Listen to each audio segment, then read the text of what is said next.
رب تعالیٰ ارشاد فرماتے ہیں یہ قیامت کا ایک منظر ہے جس وقت لوگ قبروں سے اٹھیں گے تو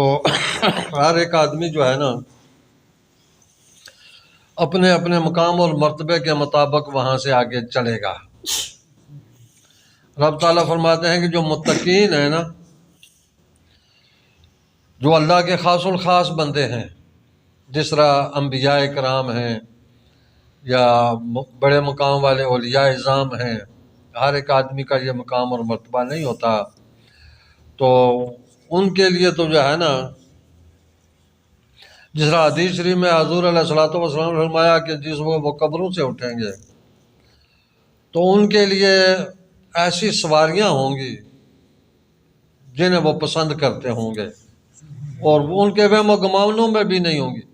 یہ بھی ہے، اس قسم کی ہوں گی۔ جو اونٹ کی سواری کو پسند کرتا ہے اس کے لیے اونٹ ہوں گے، اونٹنیاں ہوں گی۔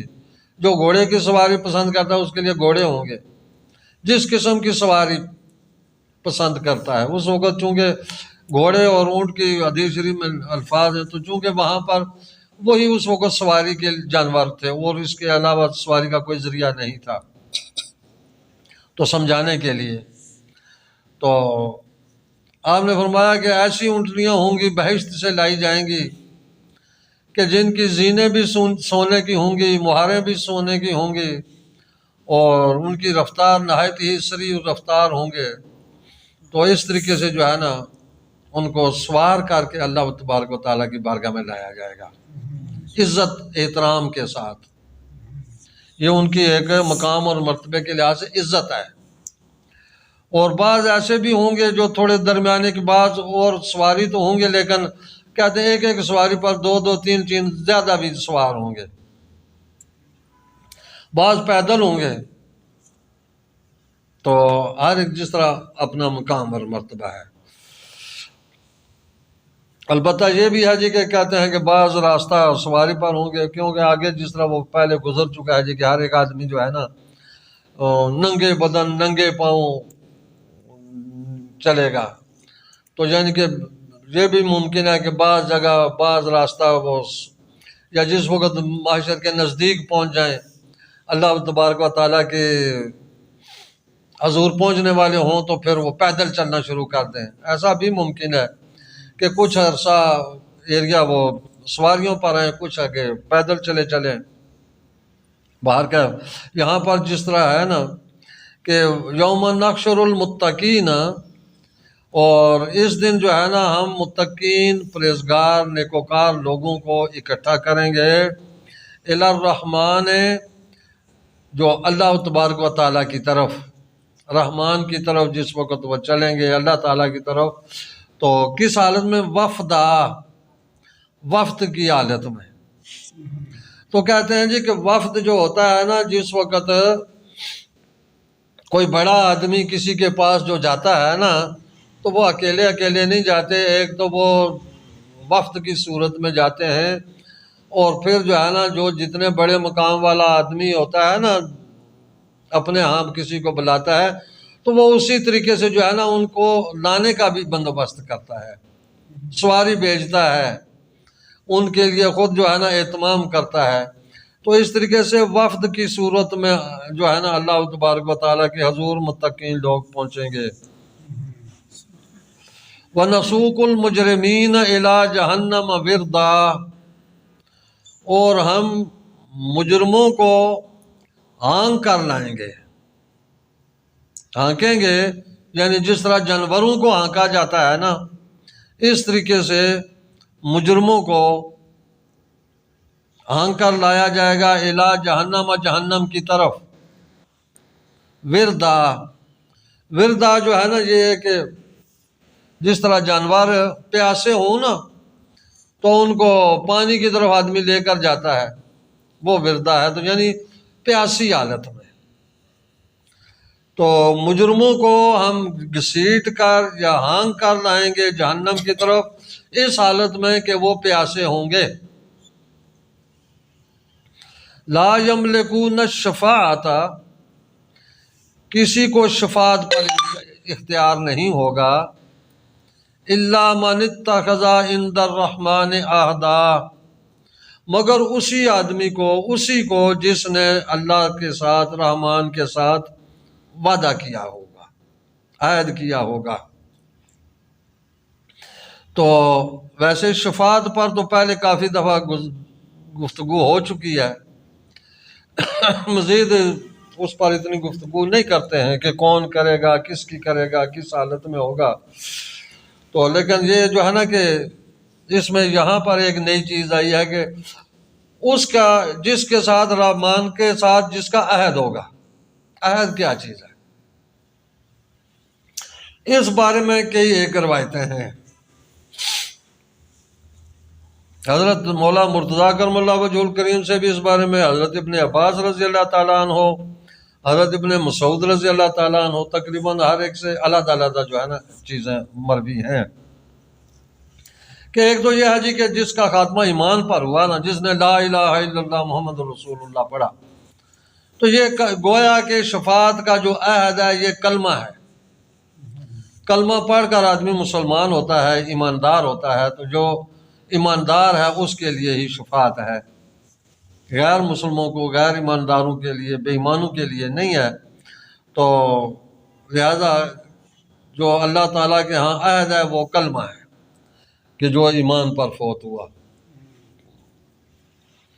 اسی طریقے سے ایک یہ بھی ہے جی کہ جس نے پانچوں نمازیں باقاعدگی کے ساتھ پڑھی نا، اور خاص کر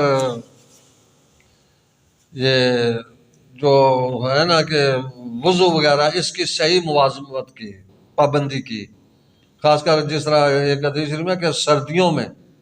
پانی ٹھنڈا ہو نا تو پانی کو ہاتھ لگانا بھی جو ہے نا مشکل ہوتا ہے۔ تو حضور علیہ الصلوۃ والسلام نا جو سردیوں میں مکمل وضو کرے، ہاں یہ اس وقت کے ایسے حالات کی، جیسے اب موسم ہے تو اس کی بات ہے کہ ایسے حالات میں مکمل وضو کرنا، یہ نہیں کہ آدھا افرادہ ہاتھ دھوئے تو منہ کچھ تھوڑا سا چینٹے ایک آدھ ماری، پاؤں آدھے خشک آدھے گلے، یہ نہیں، مکمل طور پر وضو کرنا ہے۔ اور پھر جو ہے نا پانچوں نمازیں پڑھنے والا آدمی، حضور علیہ السلام نے فرمایا کہ اس کے ساتھ رب کا عہد ہے، ہاں پانچوں نمازوں کی پابندی کرنے والا۔ اور جس نے نمازوں کی پابندی نہیں کی، آپ نے فرمایا اس کے ساتھ کوئی عہد نہیں ہے، رب تعالیٰ چاہے تو اس کو بخش دے، چاہے تو نہ بخشے، لیکن جس نے نمازوں کی پابندی کی اس کے ساتھ رب تعالیٰ کا عہد ہے، یہ بھی ہے۔ اچھا، اس کے علاوہ جو ہے نا ایک اور روایت ہے جو حضرت عبداللہ بن مسعود رضی اللہ تعالیٰ عنہ سے ہے۔ حضور علیہ الصلوۃ والسلام کی ایک خاص دعا ہے جو مستدرک علی الحاکم جو ہے نا، مستدرک علی الصحیحین للحاکم، امام حاکم رحمۃ اللہ علیہ کی جو حدیث شریف کی معتبر ایک کتاب ہے مستدرک، یہ کتاب جو ہے نا کہتے ہیں کہ یہ بالکل وہی معیار ہے احادیث شریف کا جو بخاری اور مسلم کا ہے، لیکن انہوں نے معیار یہ وہی ہے، لیکن انہوں نے یہ حدیثیں اپنی کتابوں میں نہیں لکھی ہیں، بخاری میں وہ نہیں ہیں، مسلم میں وہ نہیں ہیں، لیکن اسی معیار کی آپ نے وہ اس معیار کی حدیثیں اکٹھی کی ہیں، وہ مستدرک اس کا نام ہے، مستدرک علی الصحیحین۔ اس میں یہ ایک حدیث شریف ہے، اور بھی طبرانی میں بھی ہے، اور دیگر بھی بعض کتب میں ہے، تقریباً تفسیر کے اکثر کتب میں جو ہے نا یہ ملتی ہے دعا، کہ حضور علیہ الصلوۃ والسلام نے فرمایا کہ تم میں سے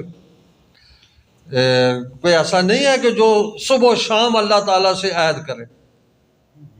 صبح و شام اللہ سے عہد کرے۔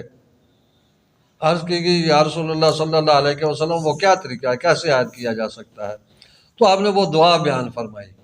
یہ وہی دعا ہے جس کو ہم عہد نامہ کہتے ہیں، عہد نامہ یہ وہی ہے، مستدرک میں بھی، دیگر طبرانی اور کتب میں بھی لکھی ہوئی ہے یہ۔ تو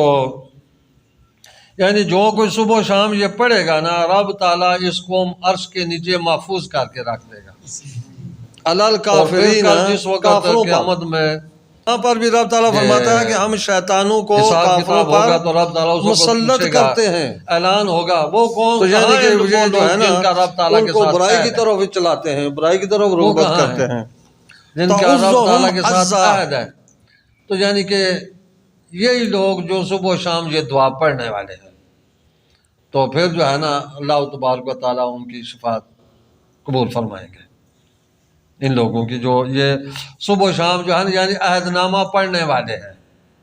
وہ دعا۔ تو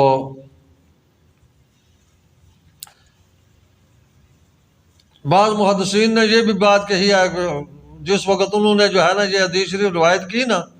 تو انہوں نے یہ بھی کہا جی کہ اس دعا کو جو ہے نا ہمارے کفن پر لکھ دینا، جس وقت ہم فوت ہوں کفنایا جائے تو جو ہمارا کفن ہوگا اس پر جو ہے نا یہ عہد نامہ لکھ دیا جائے۔ تو اس سے بھی یہ بات پتہ چلتی ہے نا، یہ ابھی تو میرا خیال ہے کوئی نہیں اتنا رواج نہیں رہا ہے، وگرنہ پہلے کچھ عرصہ پہلے تک دیکھا ہے کہ باقاعدگی کے ساتھ کفن کے ساتھ عہد نامہ بھی لایا جاتا تھا اور اس کی وہ قبر میں رکھا جاتا تھا۔ تو اس کی اصل یہ حدیث ہے۔ تو اس کے علاوہ جو کفن پر جو کچھ لکھا جاتا ہے آج کل تو عموماً جو ہے نا اتنا ہی اکتفا کیا جاتا ہے جی کہ بس بسم اللہ الرحمن الرحیم لکھ دیا جائے اور لا الہ الا اللہ محمد رسول اللہ لکھ دیا جائے یا کلمہ شہادت لکھ دیا جائے۔ تو یعنی کہ بعض محدثین کرام سے عہد نامہ بھی لکھنے کا جو ہے نا یہ سند ملتی ہے کفن پر۔ تو اچھا یہاں پر ایک اور بھی چیز ہے کہ لا یملکون الشفاعۃ، کہ کسی کو شفاعت کا اختیار نہیں ہوگا، یعنی یہ دونوں احتمال ہیں اس میں کہ شفاعت کرنے کا کسی کو اختیار نہیں ہوگا جس کو رب تعالیٰ کے ساتھ عہد نہ ہو، اور دوسرا یہ بھی ایک اس کا معنی یہ بھی صحیح ہے کہ کسی کی شفاعت کرنے کا کسی کو اختیار نہیں ہوگا سوائے اس کا جس کے ساتھ رب تعالیٰ کا عہد۔ دونوں یہ احتمال اس ترجمے میں اس یہاں ترجمہ دونوں کا صحیح ہو سکتا ہے کہ جس کی شفاعت کی جائے گی اس کے بارے میں رب تعالیٰ کا عہد ہونا چاہیے، یا جو شفاعت کرے گا شفاعت کرنے والے کے بارے میں رب تعالیٰ کا عہد ہونا چاہیے۔ یہ دونوں جو ہے نا ترجمے اس میں آ سکتے ہیں۔